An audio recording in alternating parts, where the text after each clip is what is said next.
Okay, I've started the webinar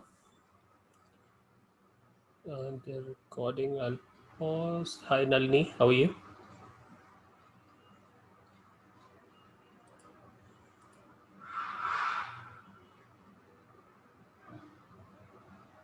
Recording and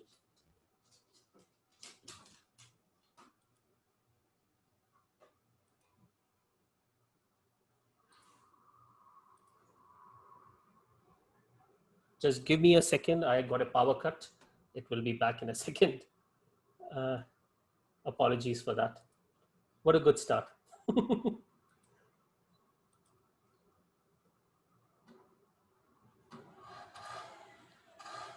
Yes, and I'm back. Sorry about that. So let me share the screen.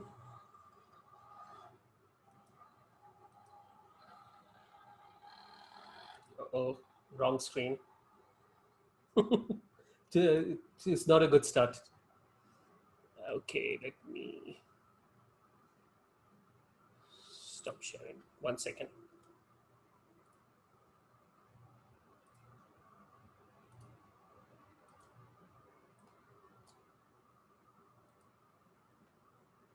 Multiple screen. That's the issue with multiple screen. Yes. Now.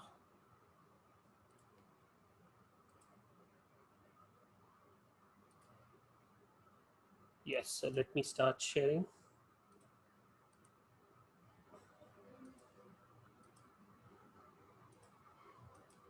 Hi everyone. Welcome to RFCs We Love on Internet Measurements. Thanks for everyone who's here. This is our uh, this is our 18th meetup. We have been doing it for a while, but since we have been in lockdown, this is our fifth fully virtual one. And in fact, because we are virtual, we have become a little bit more regular, and we have never had like regularly every month an RFCs We Love, but we are doing the we have so far this year. This is our fifth, so which is very good, and we hopefully getting something out of this situation that we are all in. So this RFCs We Love is organized by IIE SOC. We organize RFCs We Love meetup as well as our pre-ITF India event for last 3 years we have done called Connections. We are planning to do that again online. More about that at the end of all the sessions. Uh, Welcome. One thing that we always do is like to try to get an idea of uh, like how many people are new in this RFCs We Love. Is this their first uh, is their first interaction with us, or have they attended Connections or other RFCs We Love event before? So it's good to know whether we have folks who are here for the very first time and folks who have been here for a while. So I'll give you a minute to answer. Pretty good. We have two first timers, three first timers. Welcome. Three people who have been here for more than 10 sessions. A couple of folks who are like, just recent 2 to 5 sessions. So thank you. Thanks for coming. This is a good idea. I would suggest while I'm talking, if you guys want to use the chat system and maybe introduce yourself so that folks have an idea of who all are there on the call. So feel free to introduce each other and use the chat function. For asking any questions, use the Q&A. Thank you. So let's move on. I would always used to start this RFCs We Love with some news, especially for folks who do not follow all the ITF mailing list, things that might be useful to you. Well, it should be known that the November ITF 109 is an online meeting, and there is a very high probability that even the March 1 ITF 110 will be online too.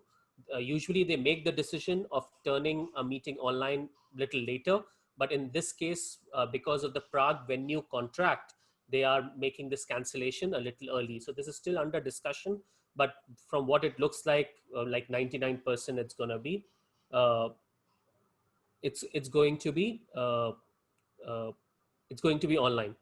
Uh, And note that fee waiver would be available. So please don't be shy. Use the fee waivers to attend both ITF 109 and ITF 110.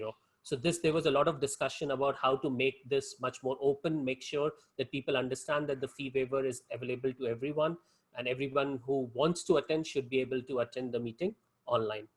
The next thing that folks should be aware is the NOMCOM is going on. Just give me a second. NOMCOM is going on, and in the NOMCOM we usually nominate select via this select the leadership for the ITF. Anybody can nominate. So if you think of someone who should run, nominate, and later on provide feedback for them. Another two piece of news that I wanted to pass was there is a call for nomination for ANRP, which is an Applied Network Research Prize by IRTF. So if there is any research paper which is related to ITF or IRTF topics that you came across, or even if you have written, self-nomination is very much accepted. You have to provide some information on how that paper impacts ITF work. So this is a pretty good opportunity. You get a prize money in cash as well as travel to ITF and recognition at the meeting as well. So if you have this information, please, if you have come across a good paper or if you have yourself written a paper, please use this opportunity. The second thing is there is an IAB workshop. IAB runs workshops related to architecture and bigger topics. So the topic this time is COVID-19 network impacts. So if there is any network operators, and especially for them, this topic would be very viable. But to take part in the workshop, you have to come up with the position paper.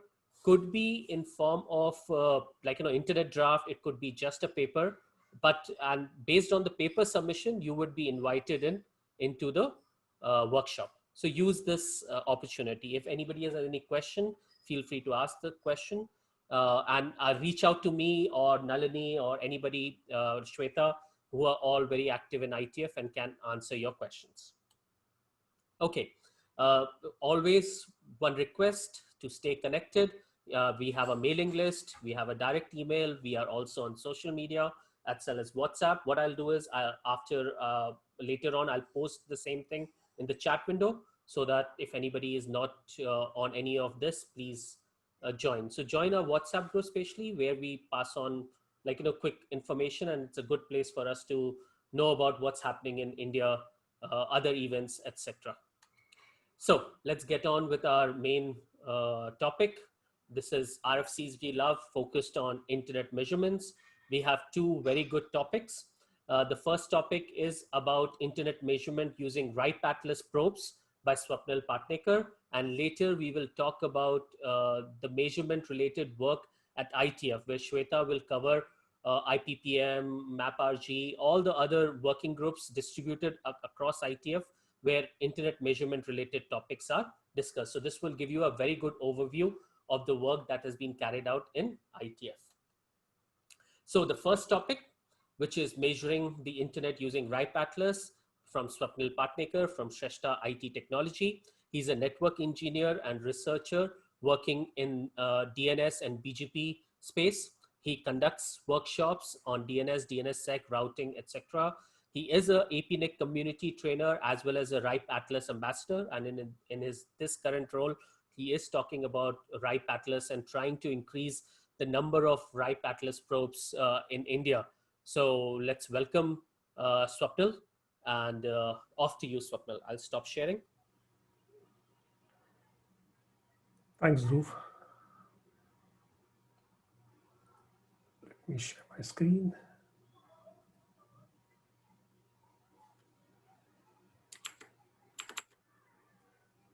Dhruv, can you confirm if I am audible as well as the presentation is visible to you? Excellent. Yes. Thank you. Both is good. Thank you. Right. So before I actually begin, I have just put the slide deck in the chat. So if you'd like to follow along with respect to the presentation, please go ahead and do that. And since I'm also going to be demonstrating a lot of things, I am not going to make the presentation full screen.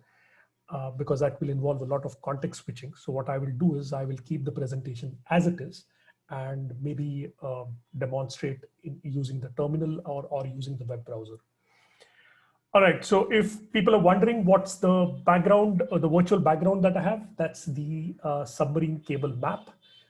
And by the way, it's currently free. So there is a link using which you could download the submarine cable map. Ideally, it costs roughly around $250. So make best use of the current free period that you have.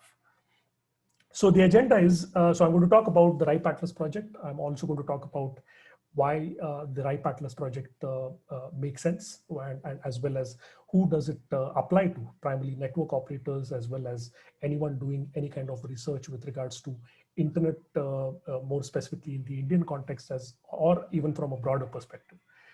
Then I will probably demonstrate how to use the RIPE Atlas using the platform, that is the web interface. I will also talk about how you could do this using the command line. Then I will maybe only speak about how you could host a RIPE Atlas probe inside of your network, and a lot of questions on the security front that I usually get on what happens if I put a probe in my network. So there are a lot of things which are there in the slide deck, but I'm not going to cover all of them practically. Many of them are things which you could follow along. So the RIPE Atlas project, for people who do not know, is a project by the RIPE NCC, who is one of the regional internet registry. So there are 5 internet registries in the world. RIPE NCC is primarily the region in the European region, more specifically. The RIPE Atlas project is nothing but a measurement platform to measure the health of the internet. So it allows anyone to find out, using something called as probes, what is happening in the internet ecosystem more specifically. And these probes are nothing but used to be purely just hardware devices. But at this point, you also have, since February 2020, you also have something called as software probes as well. So the probes are nothing but devices or software probes which primarily look into the health of the internet and report these measurement details to the RIPE NCC servers. All the data using the RIPE Atlas project is publicly available for anyone to use. So even if I run a measurement right now, you could use this data, even if you're not hosting a probe, you could take the measurement data for whatever, analyzing the internet, as well as other things from a research perspective. So RIPE Atlas measurements. So there are 2 kinds of measurements. So one is built-in measurements. So when I'm talking about these probes run built-in measurements. As an example, measurements towards the root DNS servers. The measurements which users run are called as user-defined measurements, and these measurements are 6 of them. So there is ping, you have traceroute, DNS, SSL, TLS, NTP, and HTTP. All of these measurements cost something called as credits. So credits are basically virtual currency in the RIPE Atlas system. To earn credits, you need to host a probe in your network. So the incentive is to have more people install a probe in their network. So when you host a probe in a network, you earn credits. Using those credits, what you can do is you can run measurements. If you only want to download the public measurements, you don't need credits. You could just go to the URL which is there in the specific slide, and you could download the measurements, which is primarily in JSON format. So in the context of user-defined measurements, if you would like to get started with using the RIPE Atlas platform, what you could do is you could go to the URL on this specific slide and create a free account. And once you have created a free account, what you could do is at the very bottom of the slide, you see something called as a voucher code. The voucher code is HERO. So you could use this voucher code to get 1 million credits.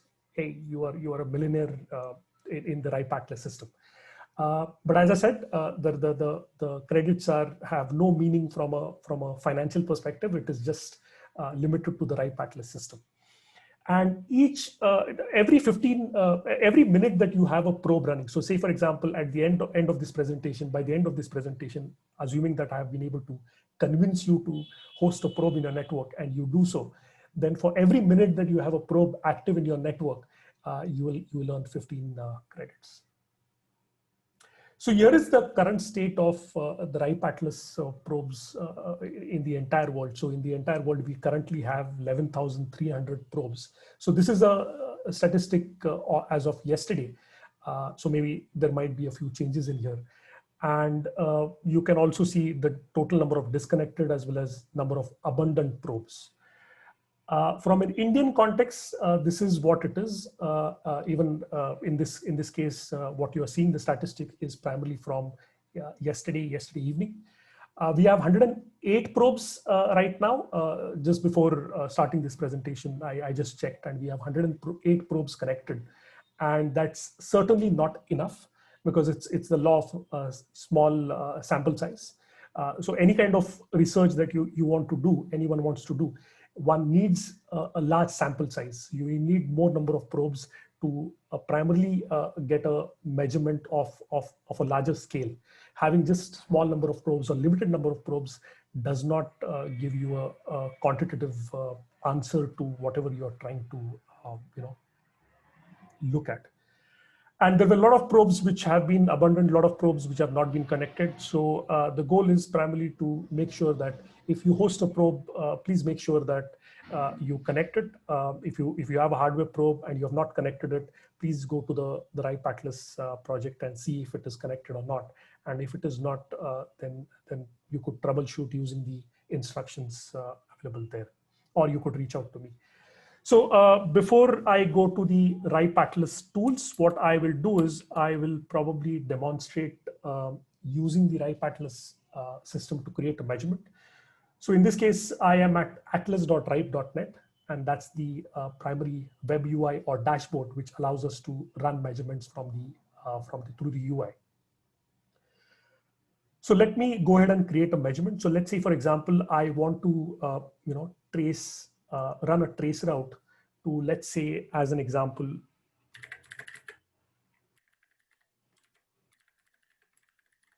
brainattic.in, which is my domain name, and I will force the probe to do the resolution. So I can say, instead of just taking 10 random probes worldwide, I can say take all probes from within India. And right now we have 108, 107, which are public, which can run measurements. So select this, and I want to run this as a one-off measurement. So I don't want to run it in a scheduled manner, or I don't want to run it all the time. I just want to run it only for this specific instance. I am hoping that only seeing the slides and video. Okay, thanks for letting me know, Siddharth. Let me check if my entire screen has been shared.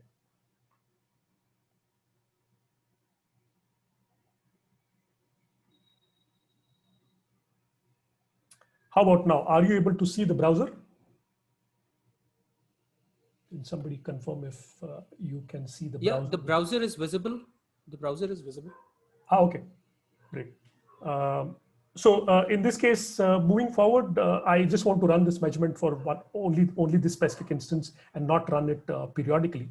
So I could say create measurement, and what it does is it basically creates a unique measurement ID. So when I click on this, I can see that it shows me all the settings that I selected when I created the measurement. So I could revisit that at any point of time. And when I click on latest result, I will be able to see the results here. So it takes, ideally would take probably a minute or so for all probes to execute this specific measurement. And what we will see here is, I'm just trying to see, yeah. So we have a excellent. So this is, so the reason why the round trip time is less than 1 millisecond is because this is a probe that I am hosting on DigitalOcean, and that's exactly where brainattic.in is currently pointing to. So if I click on the icon which says information, it basically shows me the trace route, the trace or the path that the packets took from the probe location to the end destination, which is brainattic.in. So this is just not going to be helpful because it's in the same network. Let me refresh the screen once again and wait for other probes to run this specific measurement.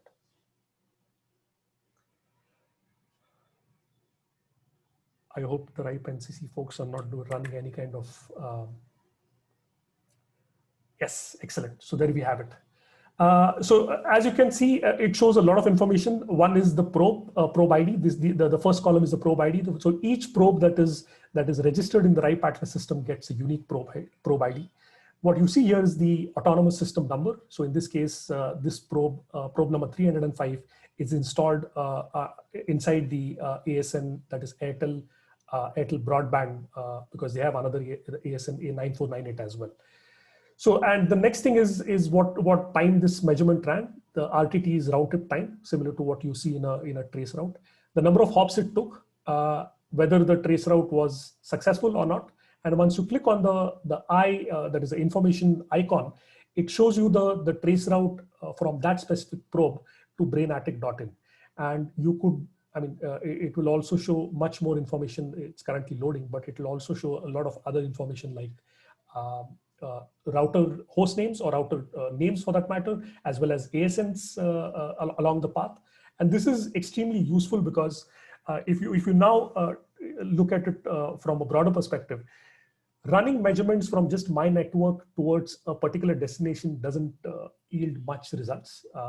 But having the RIPE Atlas system and having as a network operator or somebody who is doing research, if I want to find out what is the latency from all the networks within India to a endpoint, let's say my website, or maybe let's say I'm trying to find out what is the latency from all the probes within India, that is all networks which have a probe within India, towards a destination like, let's say, google.com or 8.8.8.8.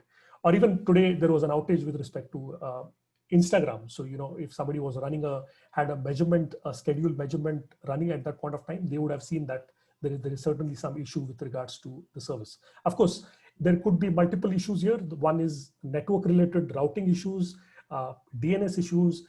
There could also be application related issues. So those are not going to be something that you are going to see inside the RIPE Atlas system.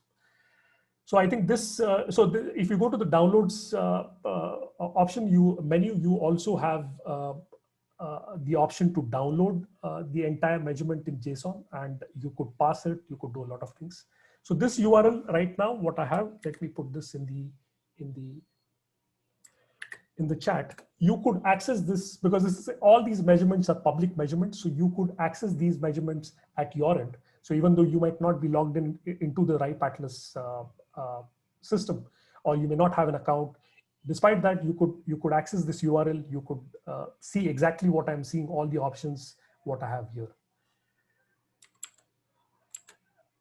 You could also do this using the command line, and let me show that as an example. I am hoping you are able to see my terminal screen.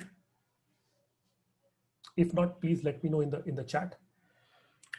So I have already installed this. I will not go into detail with regards to how to install the RIPE Atlas tools or the tool. It's also called as Magellan. And there is a very specific reason why it is called Magellan.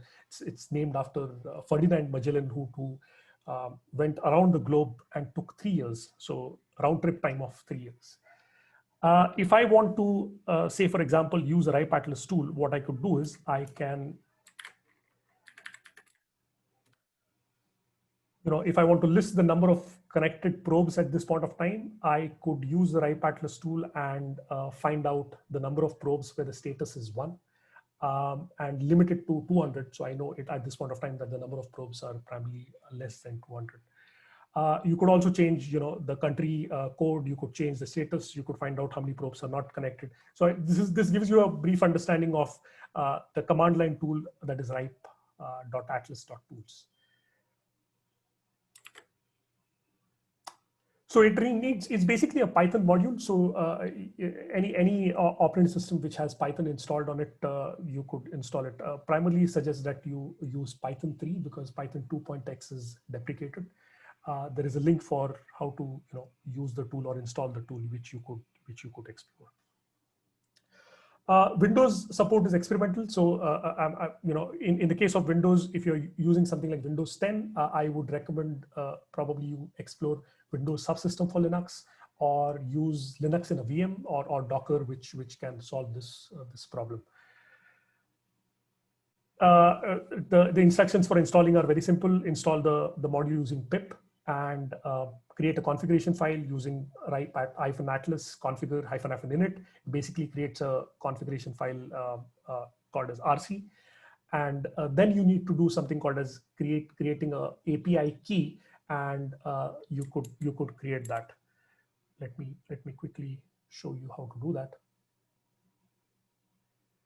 So once you have logged into your RIPE Atlas account, you could create a key, say create key, and then you can give it permissions, all the permissions that you want to allot to it. So in the case of, if you want to create measurements using the command line, you need to give the permission for scheduling a new measurement for that matter. And then in the command line, you have to tell the tool that here is my API key, and that's how it would know and use it. So I'm going to take one specific example here in order to demonstrate the use case of the RIPE Atlas system, or the RIPE Atlas project for internet measurements.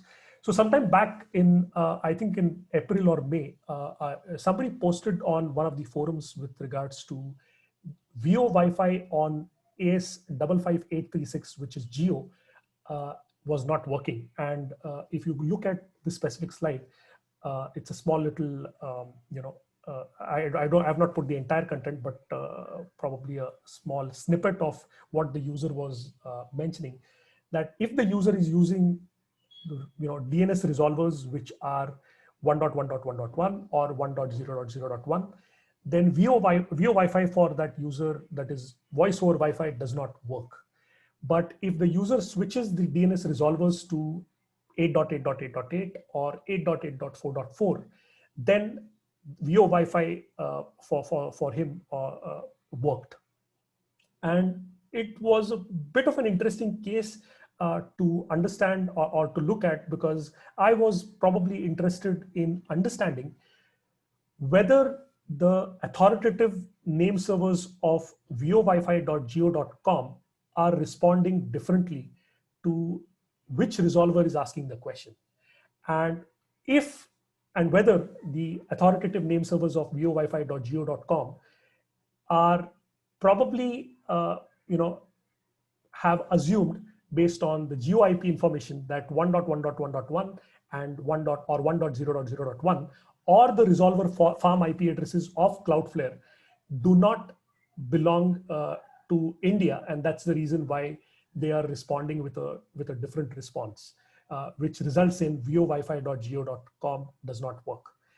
And the way to test this was primarily to run a RIPE Atlas measurement, and in this specific case, DNS measurement. So let's do that.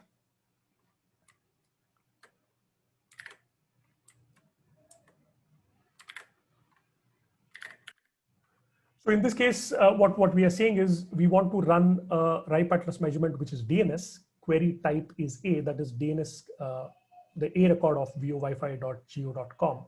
And the number of probes is 100. Let me change that to probably 200. And I do not want a report on the command line. Otherwise, what happens is it starts showing you the results on the command line.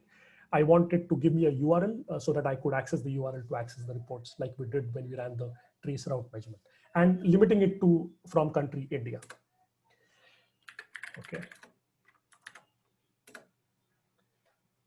So when we do this, it did exactly the same thing what we did in the case of running a trace route measurement at atlas.ripe.net, and it gives us a measurement ID or a URL. And what I can do is I can go to the browser and access this specific measurement.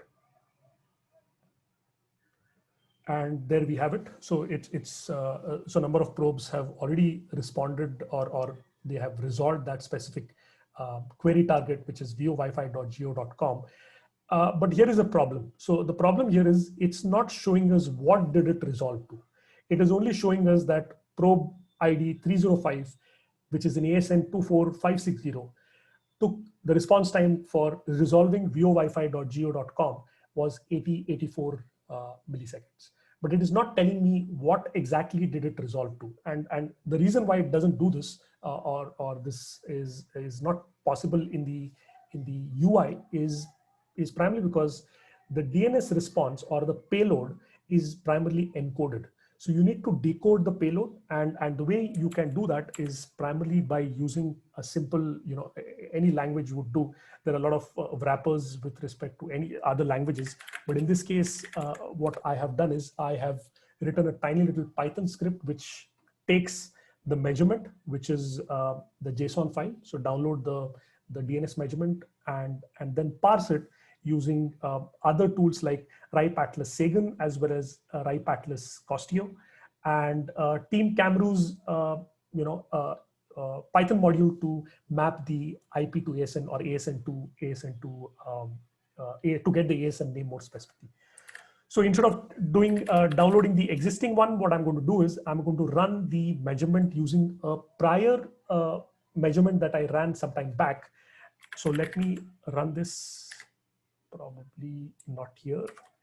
Let me do it here.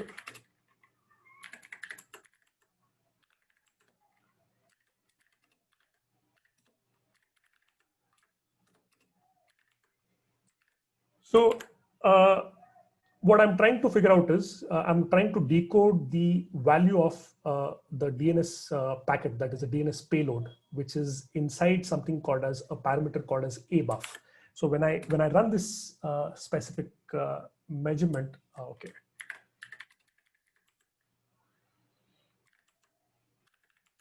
Demo gods are not with me today.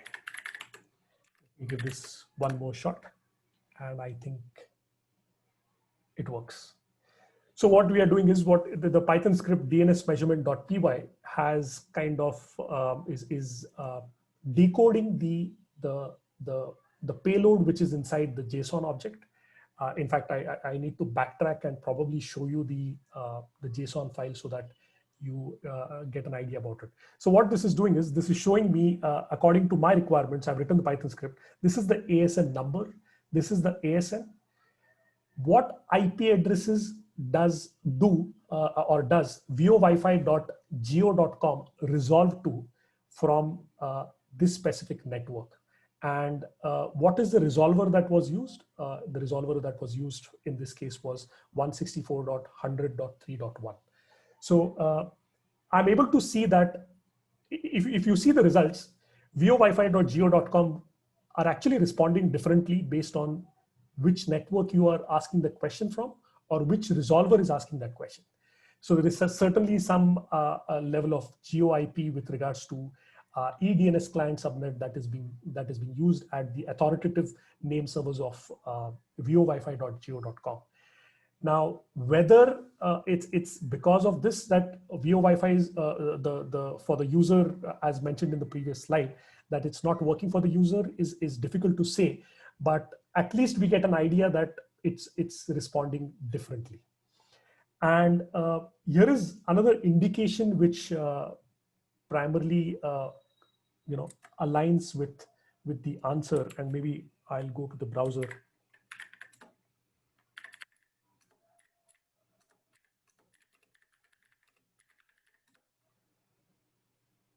So OpenDNS has a tool called as to check the cache.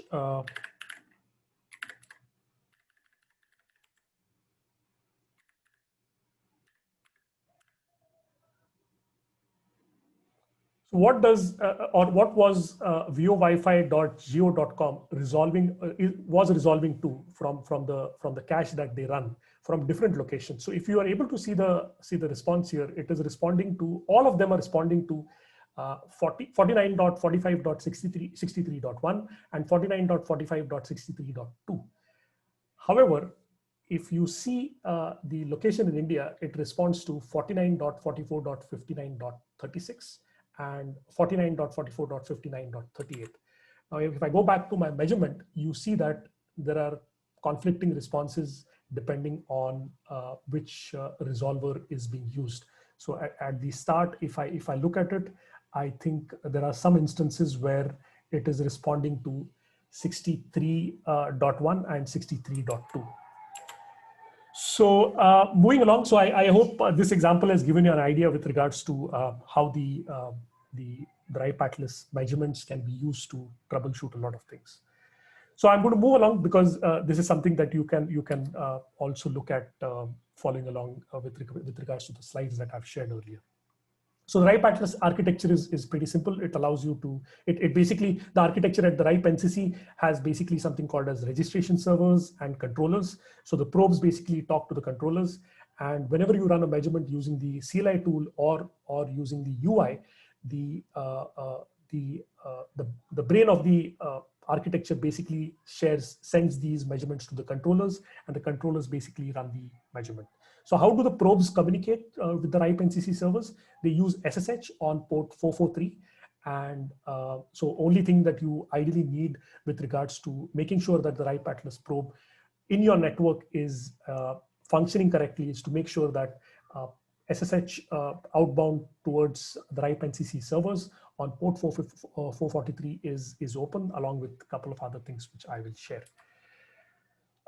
So from a security point of view, the probes do not listen to your traffic. They are not snooping on your traffic. The probes, be it hardware probes or software probes, they're not running any services. They are just running measurements and sending it to the RIPE NCC servers. So they're not looking at your home network traffic or your office network traffic. If you are keen, you could also run a packet capture and see for yourself. You could also isolate the probe in a separate VLAN, put it behind a firewall. As long as it's able to communicate with the RIPE NCC servers, that works. So for the probe to work, the probe needs to get an IP address via DHCP. So which means that it needs to be inside your home office network, and it needs to get an IP address via DHCP. DNS and outgoing TCP port to 443 is what is required. On the bandwidth front, so there are two, as I said, there are two kinds of measurements. One is user-defined measurements and the built-in measurements. So the built-in measurements won't be taking much of the bandwidth as mentioned in the slide, but the user-defined measurements is all subjective, is going to be dependent on who runs a measurement using your probe, or who uses your probe to run a measurement rather, right? So that is going to be subjective. You could limit the number of the bandwidth requirements, but the RIPE Atlas also, the system says that they may not adhere to the limit that you have put.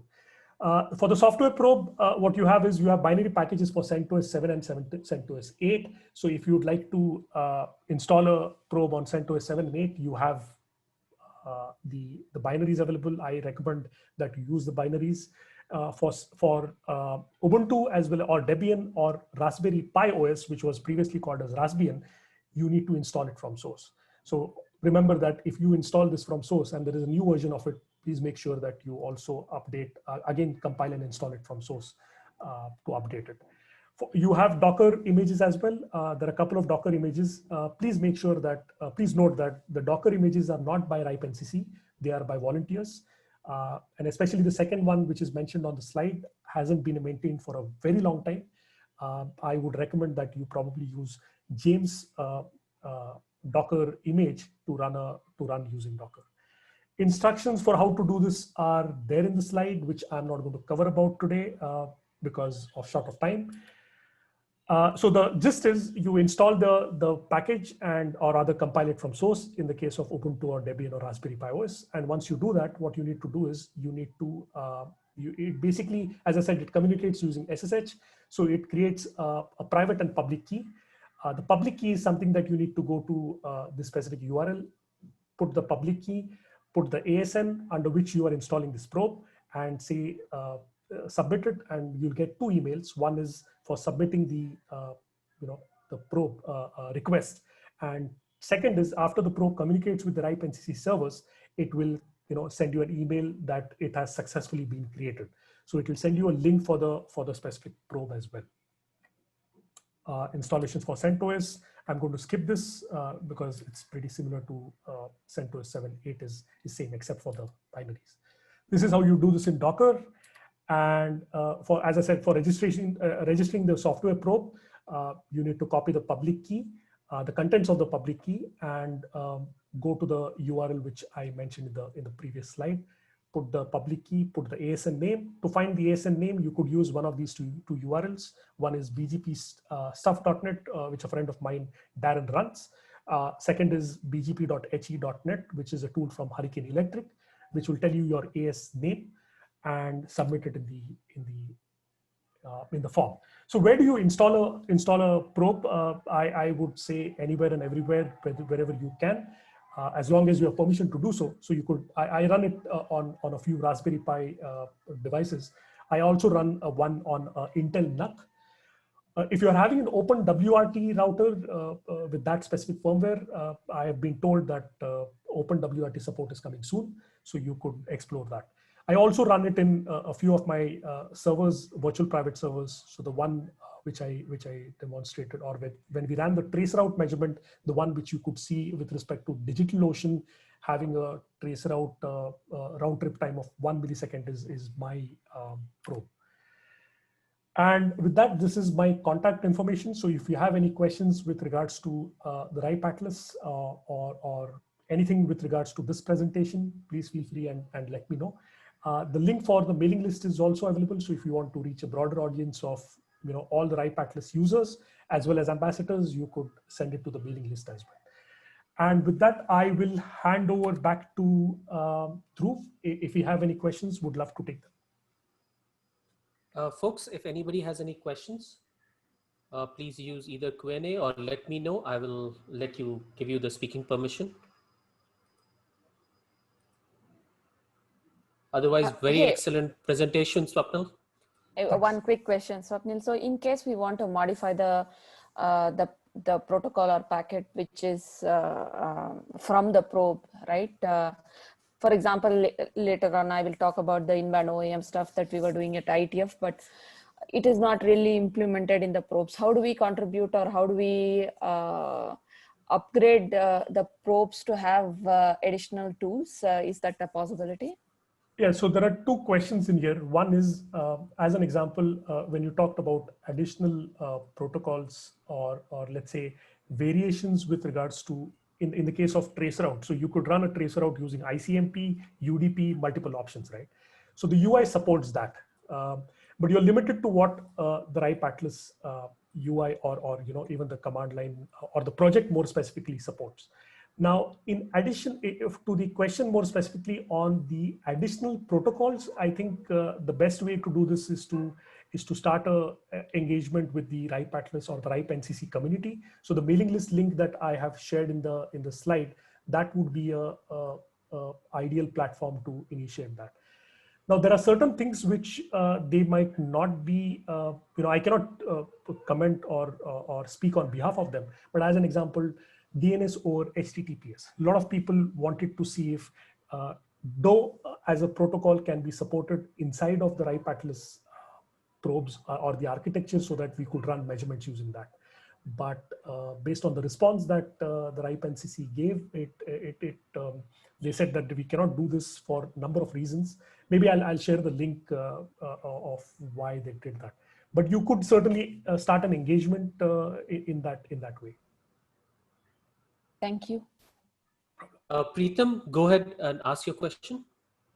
Part of my question is already answered by you in response to previous one. So what I wanted to point out was that ICMP is more or less dealt because most of the routers now filter it. So is there a conscious effort to run traceroute related or similar actions on top of HTTP 80 port or like SSL port? And second is it possible to do something like record route also in like ping minus R through Atlas probes? Can you come again, the last part? The record route option of ping, like ping minus R. Is there something like that possible? I am not aware of what the specific option does, but to answer the first part of your question, so if I can quickly share my screen, Dhruv, can I do that? Yeah, go ahead. Okay.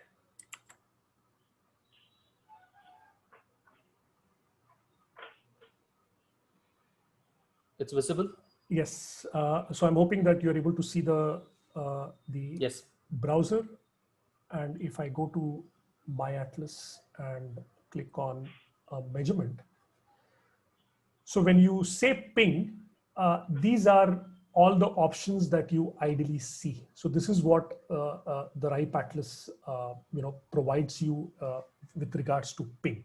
Now, as an example, if I take traceroute, I'll probably show a few more examples. So I could use traceroute using ICMP, UDP, TCP. I could specify the timeout. I could specify whether the target or the domain name, I want to resolve it on the using the probe resolver, or do I want to resolve it using the RIPE NCC architecture and then the probe run a measurement towards that specific IP. So the limitations are in towards what the specific options are provided in this. Now, as I said, I'm not aware of ping-r. If you could elaborate what it specifically does, maybe I can share something on that regard. So it records or it reports the IP of the interface on which the packet was sent on every hop. So while on the forward path as well as on the reverse path. I very much doubt if the routers in the path would allow that. If ICMP itself is blocked, this probably uses the IP option or some other method of recording the path in the packet, right? That's something we do with the in-band OEM also, but most of the operators would have blocked it. And most of the there probably is not even going to be an implementation that would allow for large scale record route option. Right. Great, thank you. Yeah, there is one question in the chat which is talking about, is there any limitation for IPv6? Swapnil, if you can quickly answer that. What do you mean by limitation? I doubt there is any limitation. That's basically right. No, in what context? It's going to be important to understand the line of thinking behind the question. Limitation in what? So context? I think we can take that question on the chat anyway. So please clarify, and Swapnil can answer later. There is one question in Q&A from Kanan. Yeah, is it? Which you no need to. I think because I will. It will be shared to everyone. You can just go give a context and start. It is regarding whether there is any internet drafts that talks about RIPE Atlas project and what are the standards that are actually used here. So some of the standards, in fact, Shweta is going to cover in her talk next. And I think since this is mostly an implementation thing, it uses the normal standards for measurement. And I would anyway let the experts talk rather than I'll shut up. So if Shweta, you want to answer this question.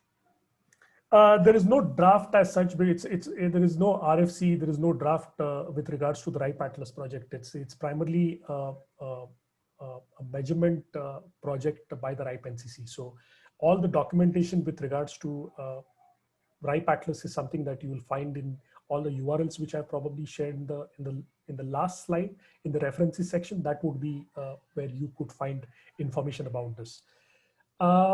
And I don't think there would be a draft going forward as well, because they're not trying to get people to kind of have this entire system implemented per se. All right. Anything Thanks, else? Swapnil. Yes. Thank you. Much. Let's move on. So the next presentation that we have is measurements related work at IETF by Shweta Bhandari. Shweta is a principal engineer at Cisco, and she has been securing routers built for service providers for a long time. She's an active contributor to IETF since 2008. She was a co-author for the IOAM work, which she will talk about in her presentation as well. She chairs the 6LoW working group. She's on two of the IETF directorates, which review all the documents from the operational perspective, as well as from the IoT perspective. So off to you, Shweta. Thanks, Dhruv.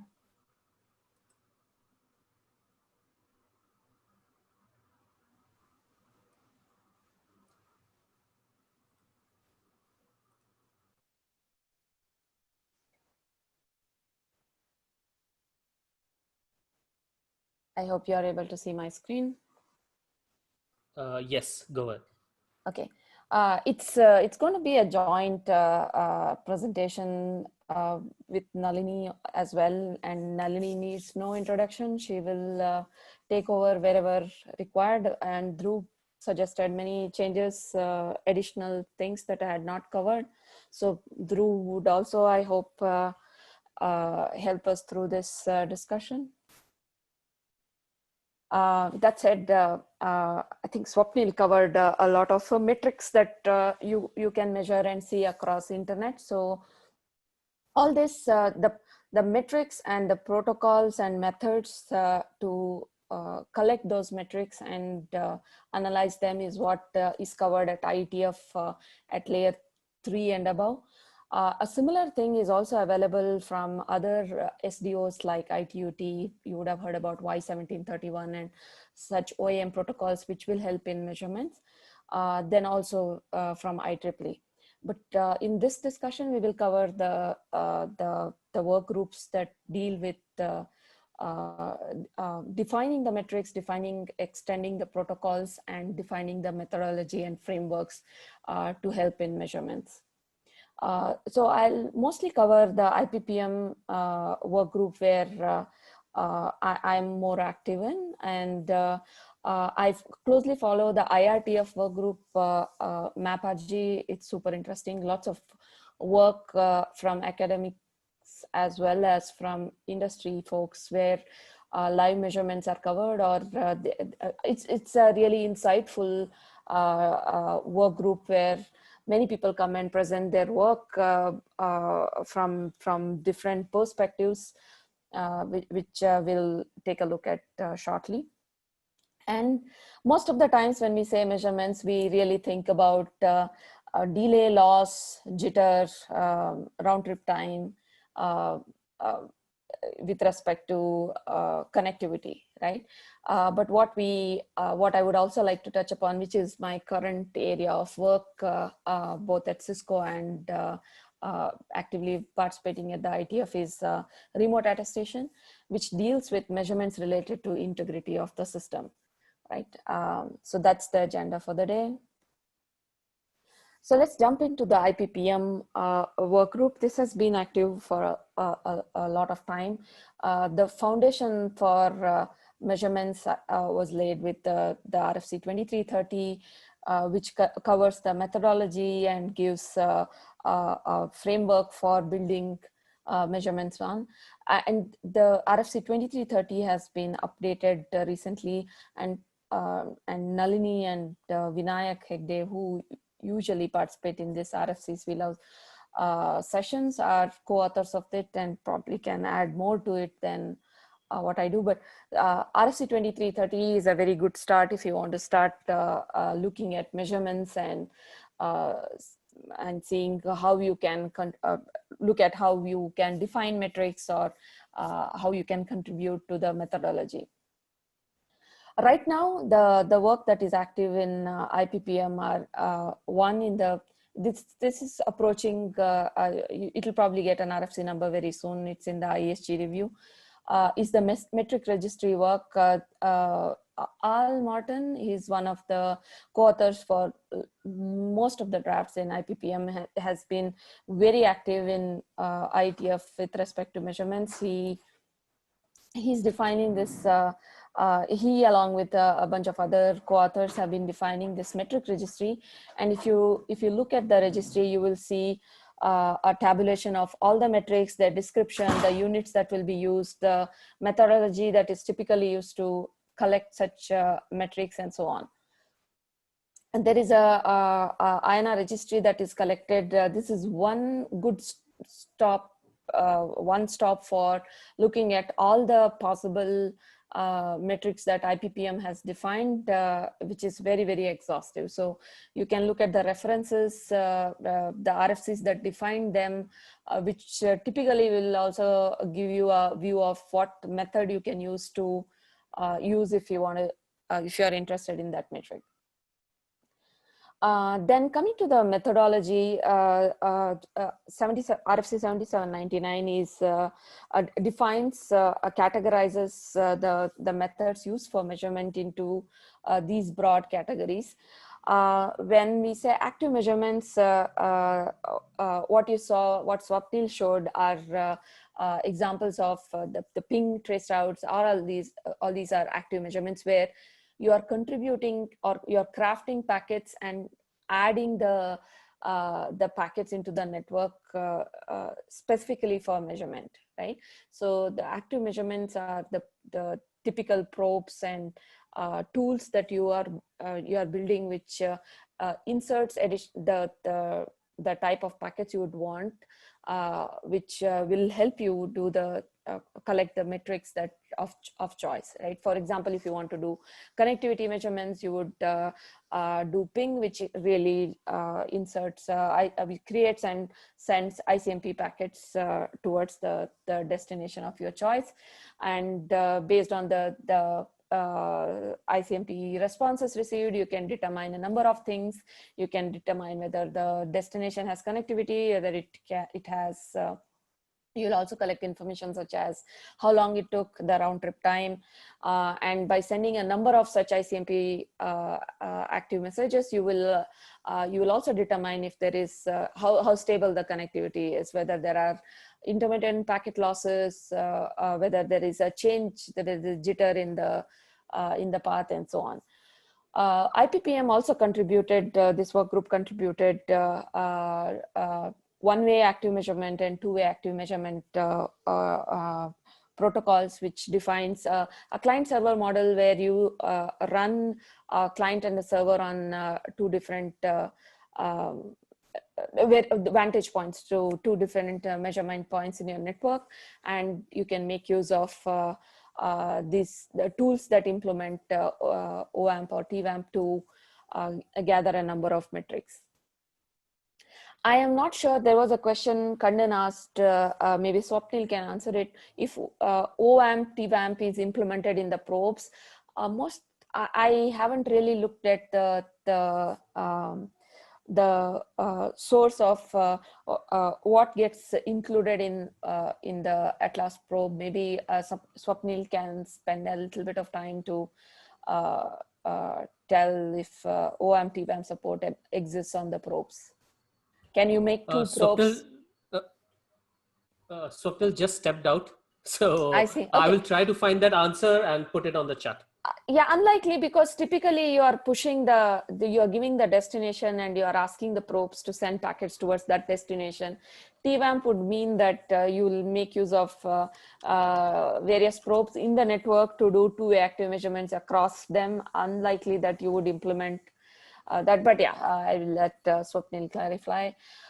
Next, we move on to the next category of measurements, which are really passive measurements, where you absolutely do not make any changes. You just want to observe the data packets. Like if I am watching Netflix, I just want to see, or if there are subscribers making use of the video streams through Netflix, and somewhere in the network you want to make use of observe the Netflix traffic and see what is your, as an operator, for example, you would want to see what are your network conditions, whether what kind of experience the users of a certain type of flows are experiencing at any point in time. That is, you are not really inserting any, you are not changing the network conditions, you are not actively changing the traffic. That method of measurements comes under the passive category. You will see in the next, we will talk about the marking methods. Some are passive based on how the protocols define it, and some can be categorized as hybrid.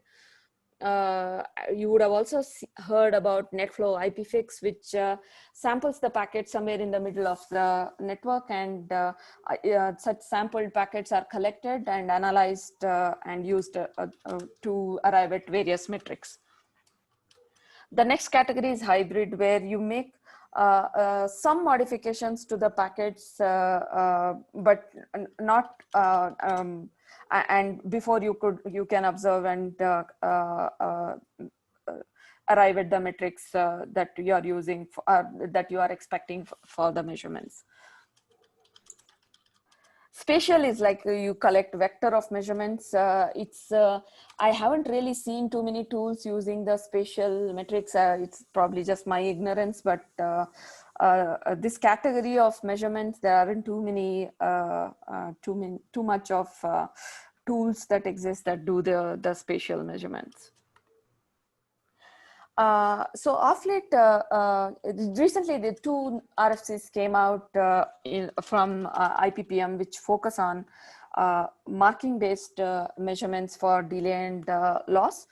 I would like to cover a bit on the spin bit to give the concept of how this marking is used. You would have, I mean, if you are familiar with Quick, Quick uses UDP as the substrate. It's the protocol that most of our web services use these days. It's enhanced. It provides a lot of advantages. We can't get into that today, but Quick is a end-to-end. I mean, it provides encrypted transport with the introduction of Quick. The measurement points in the path between the source and dest would get very little to observe. Unlike TCP, for example, you can see the sequence number, timestamp, and the middle boxes could make a lot of measurements based on observing the flows as the packets traverse through them. But that is not available with Quick. So the Quick work group started discussing what is called a spin bit, where one bit in I mean, for privacy and other considerations, you don't really want to reveal too much in the protocol itself. But with spin bit, you can imagine that there is a bit set for the flow on one side, and on the other side, when the packet for that same flow, you flip the bit. So any observer in between can see the state transition from 0 to 1 and 1 to 0 and determine the round trip time. Now you can also imagine that for various flows, you can count the packets and also determine other things. Right, so you are seeing the bit state transition bit for specific flow identified by, say, the phi tuple, for example. And when the transition happens, you can determine the metrics such as the RTT for that flow. Now, there are challenges with these techniques. If the packets are getting reordered, the state transition will not give you a very accurate measurement, for example. So you might need more bits to get a clearer metric. So during that spin bit discussion, there were other areas, ops, for example, ops area, and in other work groups at IETF, which wanted to build a method for passive observation, which some of the protocols like BIER and in service function chaining, it was adopted. It is adopted. Which is based on alt marking. So the alt marking method is very similar to spin bit, but what it does is it defines a way where a block of packets can be colored. Imagine a 0 or 1 somewhere in the packet for a block of packet. And at a precise time, the source or whoever is marking it switches the colors for the similar, I mean, it defines the block as a set of packets or based on the timing, and it keeps flipping the colors, and anybody who is observing this can again count and wait for state transition, and independently, without having to do timing related synchronization or requiring a sequence number in the packet to do this kind of loss and delay measurements, will be able to determine delay and loss by observing the state color transition for the packets. And this can be also used in active measurements, but it is not restricted to, I mean, it completely, whether it is passive or hybrid, completely depends on the protocol. If the protocol already makes a provision for alt marking and dedicates some bits in the protocol header for doing alt marking, then it becomes a passive measurement. If you reuse something like, say, the DSCP code point to reserve some bits for doing the alt marking, then it becomes a hybrid measurement, because you are modifying the protocol, and hence the protocol may not, I mean, the treatment that packet gets may not be exactly passive. And then the alt marking scheme was also extended for multicast and there is an RFC for multi-point alt marking. Okay, next we move to the extensive work Nalini and team have been doing for defining the PDM, performance and diagnostic metrics. I'll hand it over to Nalini to go through this. Okay, hi. Yeah, can you guys hear me? Yes. Yes, okay, thanks. Yes, so the idea of PDM is very simple. What we need is to have an embedded sequence number and response time in each packet. And some of the other measurements are limited to a particular administrative domain, and this is, a PDM is not. What it is, it's an IPv6 extension header, the destination options. And so it can travel throughout the network. It is IPv6 only. And let me show you that. Sweta, can you go to the next slide? And I can show you, this is, for example, you can see very clearly, is what it does, it puts the packet sequence number into the packet.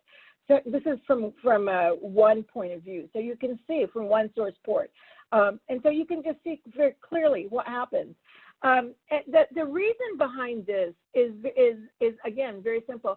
In IPv4 networks, we used to use the IP ID field. That was the de facto sequence number that we used, because it was there in no matter if you used TCP, UDP, whatever. But that has now been moved to the fragmentation header. And I'll tell you, it was just last week, I was working with a customer, and they had a trace, a packet trace, which had data intermixed on it from two different interfaces. And so they had packets which appeared to be duplicates, but only sometimes. And the only way I was able to see very quickly is because of the IP ID field. If not, I would have spent hours figuring out, okay, well, who's sending duplicate fields and, you know, duplicate packets and where and so on. And the other thing too is that this is used in deduplication in a lot of these big packet capture things, Gigamon and FinStream and so on. They use deduplication, but when IP ID is gone, they can't do that. So it's very, very useful in real world examples. The other thing it does, it clearly resolves is the problem in the server or the problem in the client in terms of response time. Because again, I get called so many times when the customer is saying, our FTP is going wrong. Is it the network? Is it the server? What is it? So we can very clearly delineate. And so one thing, if anybody wants to talk to me afterwards, what I'd like to do is we have some proprietary code that's written for a FreeBSD. I want to turn it over into open source. If anybody would like to work with me on PDM and putting the code into other operating systems, we would like to see wide penetration, wide usage of this. Just let me know. So yeah, thank you, Sweta. Thanks, Nalini. Next, we come to the in-situ OAM, which I've been working on for quite a while. So what is in-situ OAM? It provides a method to insert a command or intention of what you want to collect and precisely defines the type of data that any transit node can insert into the packet when the packet traverses through it, right? You mentioned the record route option. This is you can imagine an enhanced record route where you can collect not just the route, but also information such as at what time the packet was forwarded by a specific hop in the specific node in the path between the source and des. You can also collect what was the queue depth on the router that when it forwarded the packet. You can collect interface information. You can collect, you can add and collect sequence numbers for packet to do correlation. There is also a special feature called proof of transit, where especially in with network function virtualization, if you want to really prove that the packet went through a specific checkpoints in your network, you can do a bit of proof of work to ensure that which you can use to validate if the packet actually went through the intended checkpoints in your network or not. So there is the IOM data draft, which is close to getting through the IPPM work group last call, which has defined all these fields and their sizes and how it can be carried in different protocols. Then there is a set of encapsulations which actually will realize this. So for example, in IPv6, you need we are representing this data as hop by hop extension, as options in hop by hop or destination extension header in v6, and similarly different fields in Geneve as a follow-up header in GRE. Each protocol has its own dedicated draft in different work groups, some in the IPPM, some elsewhere, which realize the data that the IOM data draft defines in, which becomes the basis for IOM at IPPM.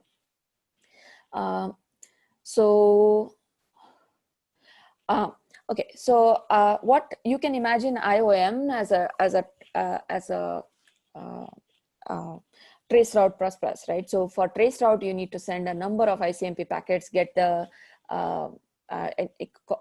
constantly increment the TTL, get the TTL expiry message, and figure out which node in the path the packet was seen by, right? Based on the ICMP TTL expiry messages that that the source gets back.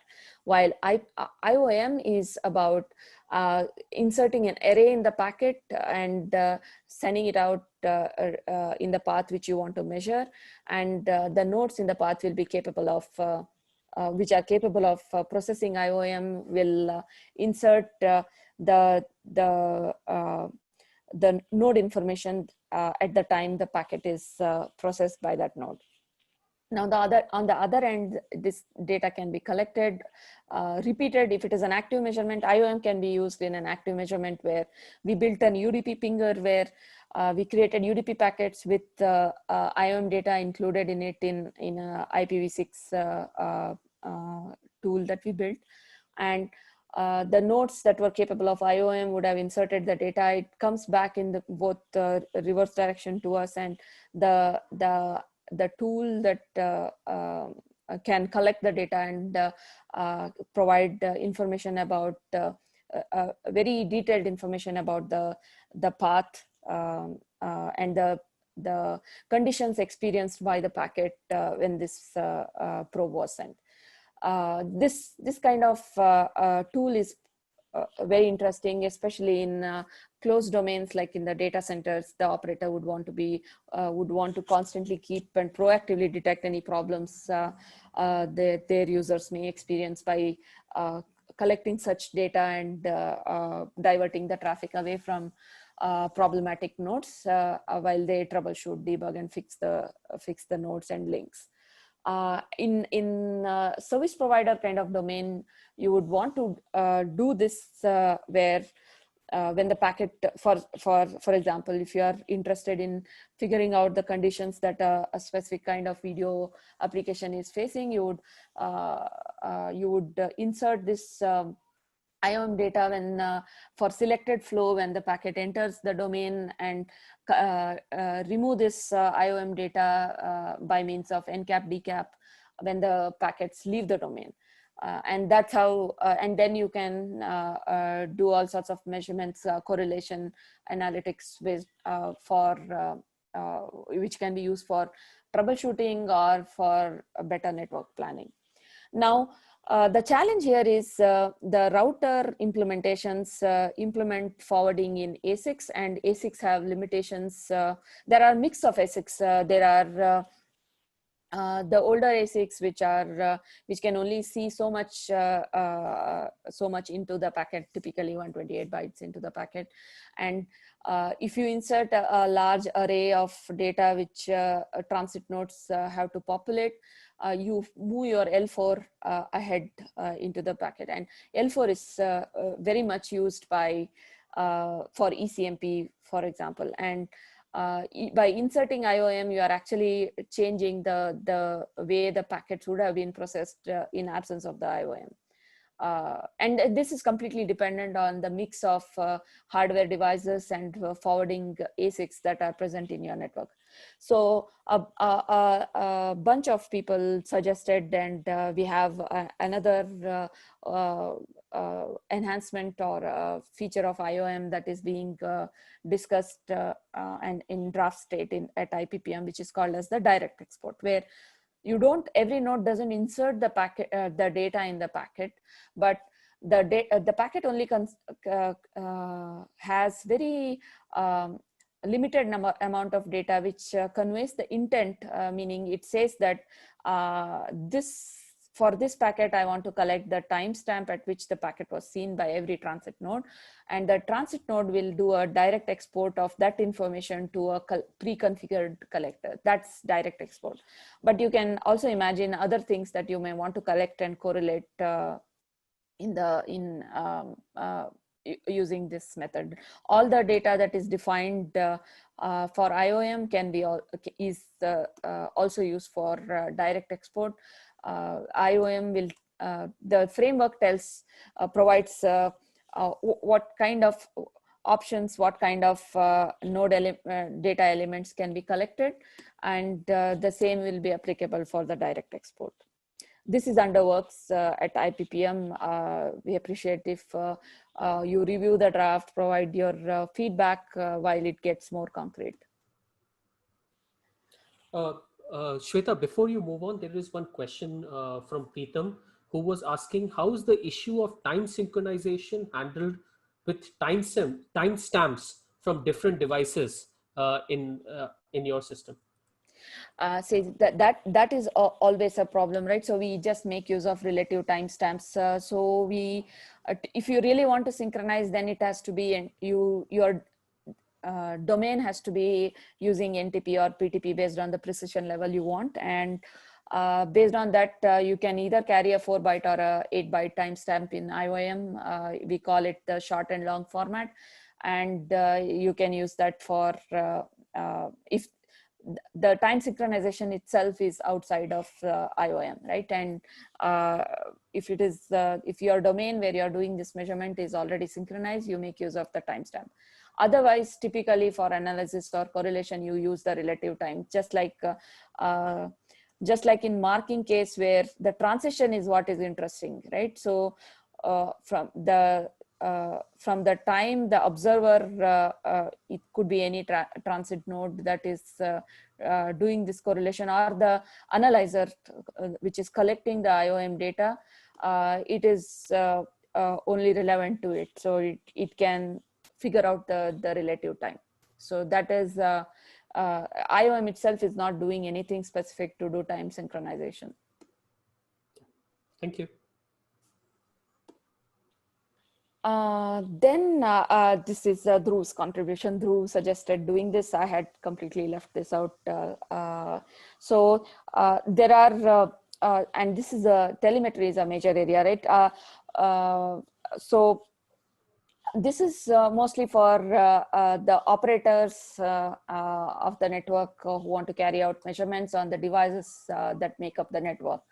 So this has been, you would have heard about SNMP, which defined MIPS, and those were used for collecting operational state and status, arrive at the metrics for how your network and your network devices are doing for better operations, for better planning. But it had its limitations in terms of how often you could collect, what implications the implementations had because of the way the SNMP was designed.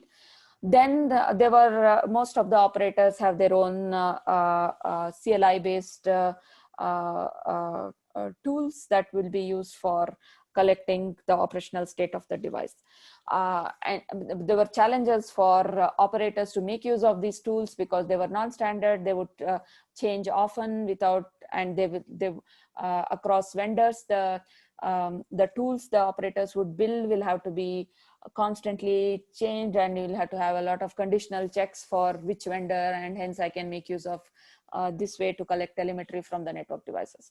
That led to a large branch of work in the ops area at IETF, which defined standard data models. We call them the IETF data models, which are defined using a language called Yang, which was also standardized at IETF in RFC 6020, I think.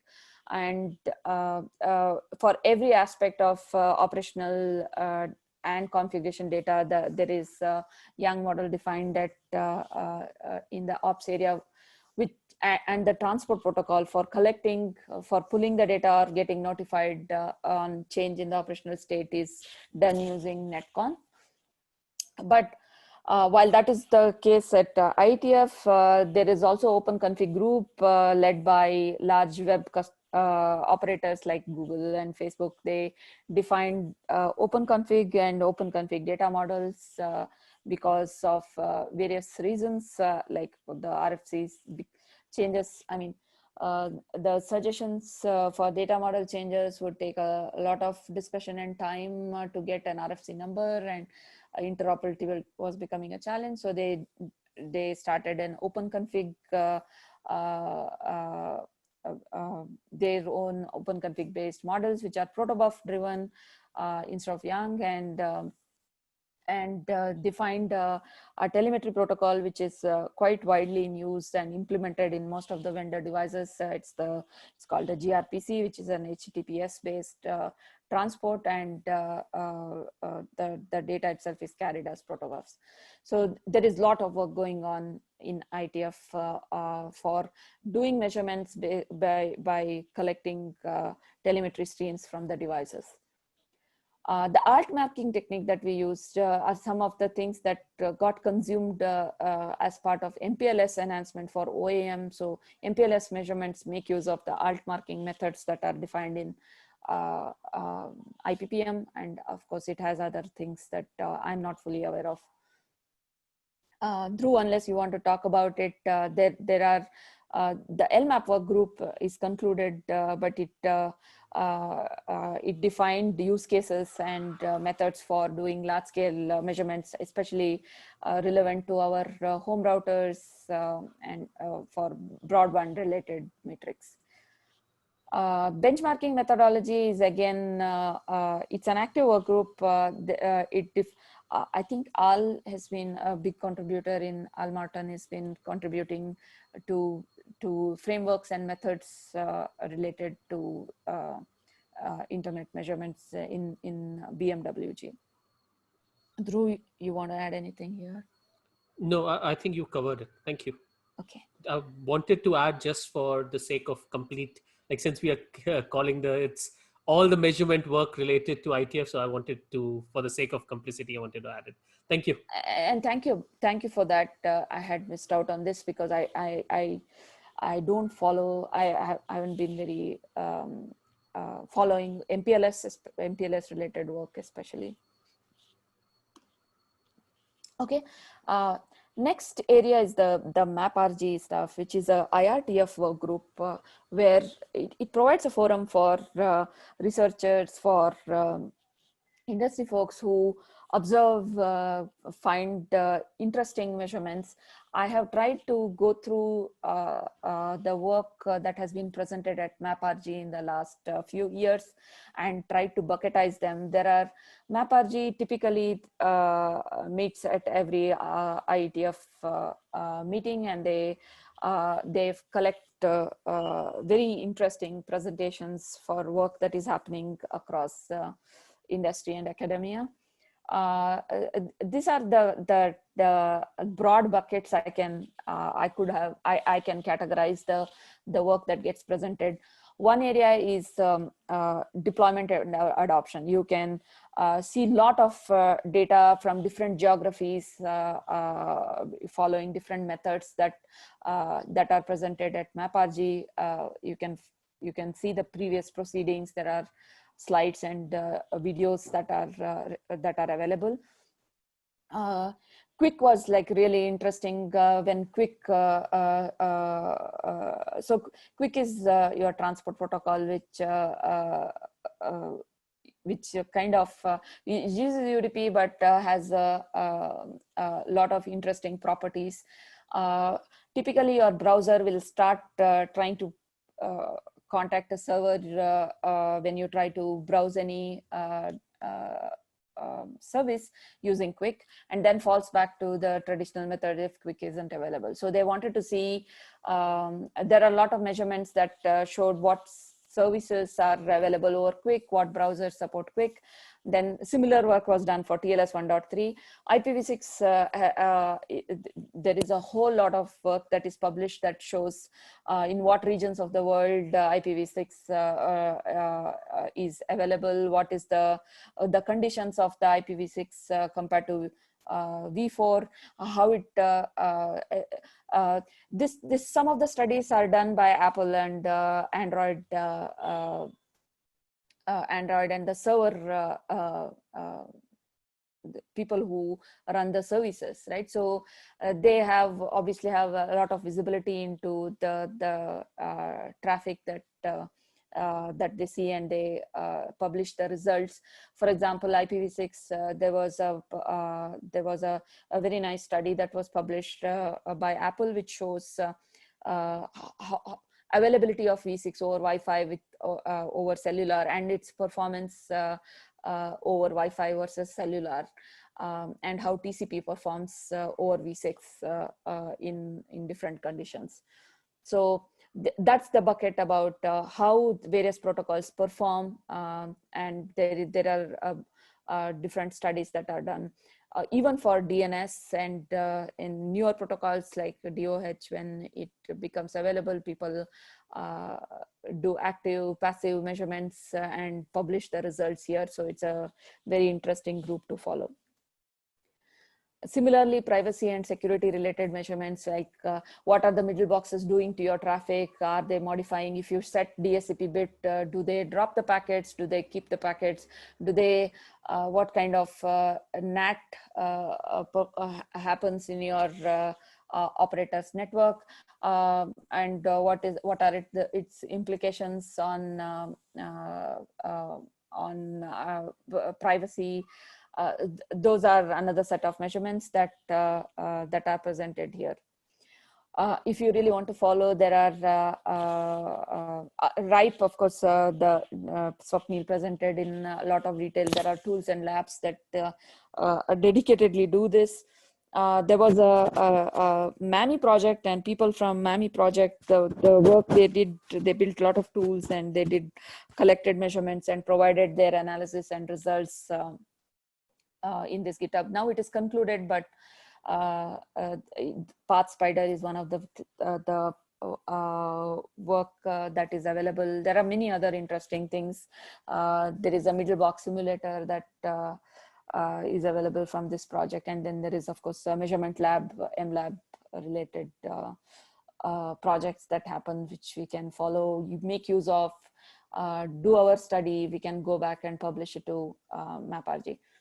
Dhruv mentioned ANRP call for nomination. Measurements are one of the selected as well as nominated topics. Lot of papers on measurements get nominated, reviewed and presented as part of ANRP. So for IRTF Open is is where the selected ANRP papers get presented. And seeing the older IRTF Open presentations, you'll see a lot of them are around measurements. Next, we come to, I'll cover this quickly. I think we are going over time now.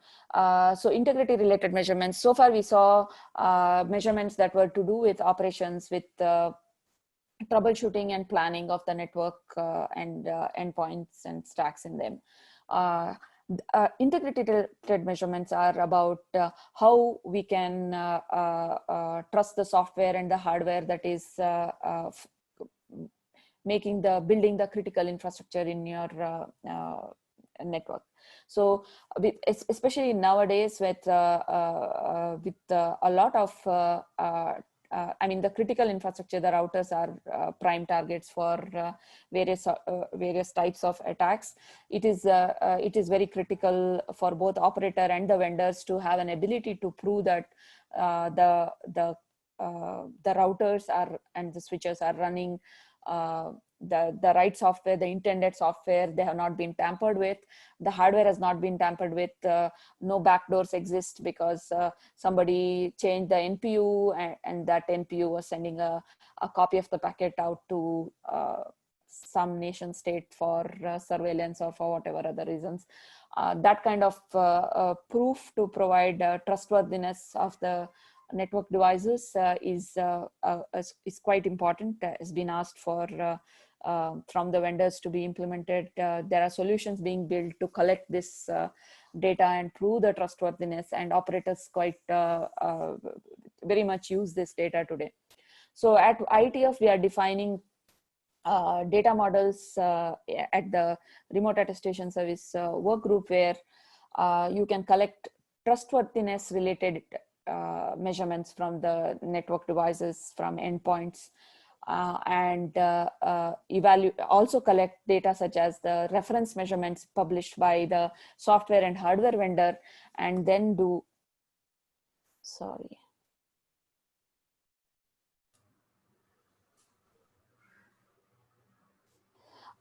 It's back. Okay. It's back. Okay. So thanks, Dhruv. So so typically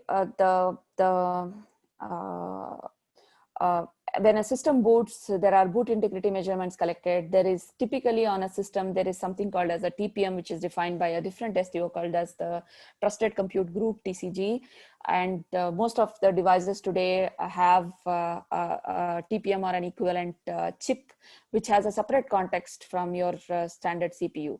Right, and it records a number of measurements while the system boots. It evaluates your firmware, it evaluates your operating system, your kernel, grub config. All these are measured, and most of the times, if there is secure boot enabled, these are also signed, and validation of that signature is also performed, and that data is recorded in these TPMs. Then there is reference measurements that the software and hardware vendors can publish, which then can be compared against what is collected from the device runtime. And you mix and, I mean, you match it to see whether the system has booted the firmware, has the right set of hardware, is running the right OS without being tampered. Linux defines this integrity measurement architecture, which collects runtime integrity measurements.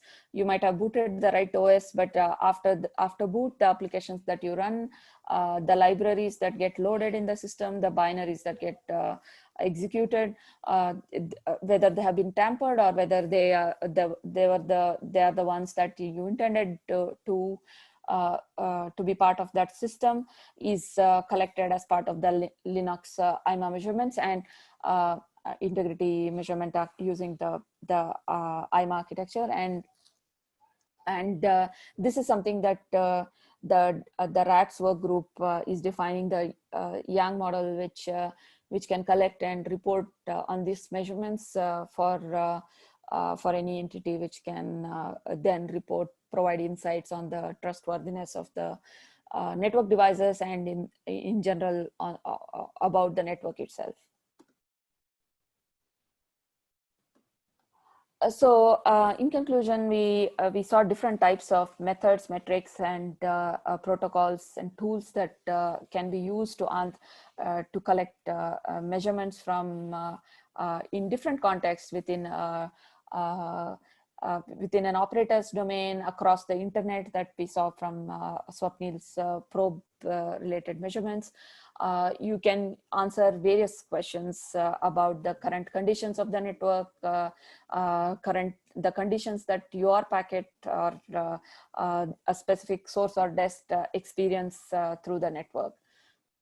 It can answer all these hard questions that help in planning, making your networks better, troubleshooting when there are problems in the network. We also saw that there are tools that are being developed and protocol extensions and data models being defined, which can help you answer questions like whether this path is trustworthy, if this device in the path is trustworthy, whether you can trust a peer if it is for exchanging route information. For example, if you want to really trust the routes that are being advertised by a peer, you would want to first measure the trustworthiness of the peer. So that can also be done as using various things that are being developed across different work groups at IETF. With that, we come to the end of this discussion. We will publish this in some place. Dhruv will take care of that, and you can go through most of the things that we discussed are available these are, via the links that are added into these slides. Over to you, Dhruv. Thank you. There's one question from Mike Ackerman. The question is, are there any details on specific metrics that might be provided by the IMA? You mean the integrity measurement architecture, the Yes. IMA?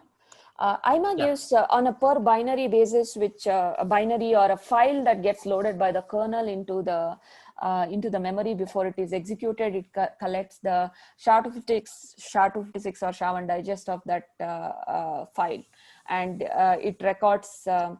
It does a hash extend operation in the TPM so that the logs that are maintained in the Linux sudo secure file system, where this IMA logs, this is an example IMA log.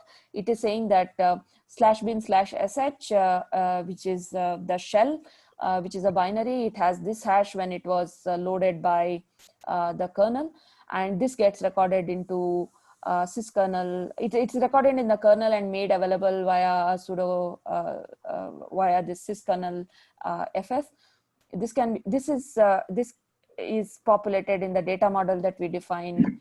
We are defining it the RATS work group as part of this log retrieval. You can do an RPC to the endpoint which supports IMA and collect the IMA logs, and to make sure that the IMA logs themselves are not corrupted, you make use of a signed hash extend that gets signed by a different context from your CPU, which is the TPM.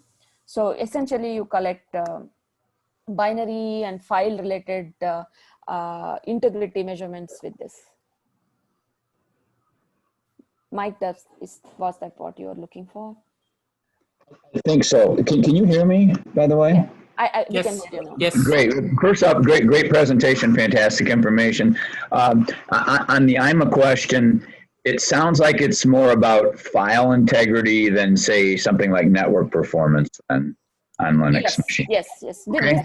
This is purely for trustworthiness measurement of the software and hardware that becomes your network.